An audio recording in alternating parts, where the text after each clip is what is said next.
¿Qué onda, vatos? And welcome back to Cooking with Oscar. Today we're gonna be making some limon chicken, otherwise known as lemon chicken, even though we use limes. That's just what mi mamá used to call it. So no hating.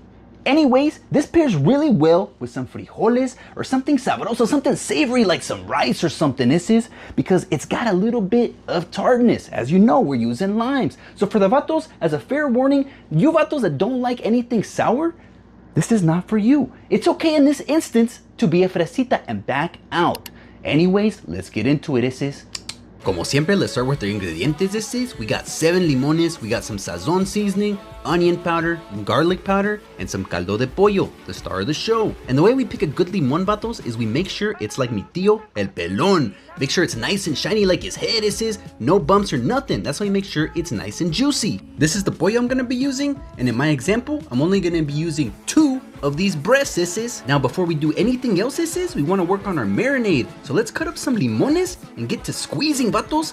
If you're like me, you'll never turn down a workout, so you're gonna get these fingers nice and toned. But you can always do it the easy way, Get yourself a little juicer like this and get to juicing, We wanna get around this much in liquid, Once we got that, let's start our seasonings. So I start with the sazon, garlic powder, onion powder, and then our chicken seasoning, I wanna be careful not to oversalt it, so I like to put it in this little container here and then break up the little bits because we're gonna mix it real good, Since this is basically our salt, we wanna make sure we're a little bit conservative, so I set a little bit back and now we can start mixing up the medicine. You will notice that some clumps will stay, so do what you can to break it apart and make it look like this.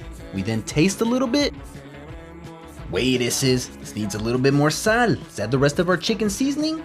Mix it up again.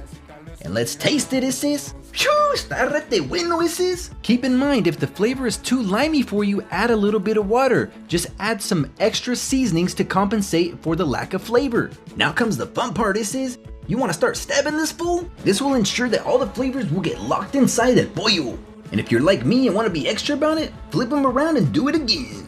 And because these breasts are so fat, I need to cut it down the middle like this. And now that we got our chickens all skinny, we can start dipping it in the marinade. Así mero, I don't know about you, vatos, but I'm gonna make mine look pretty and drop some of these limones in here. Then close it up and put it in your fridge. Leave it there for 2 to 6 hours depending on how well you want the flavor to be locked in. If you want a good side to make sure you watch my frijoles video, Orale, it's been 6 hours, so we take it out of the fridge and see what we're dealing with, I like to squeeze the juice out of these fools because I don't want it cooking in the juices. It comes out feeling rubbery. We don't like that consistency, The gang's all here, so let's start cooking, homes. This is super important, vatos, but don't forget to flip your chickens, Alright, our chicken's done, vatos, so I'll see you next time.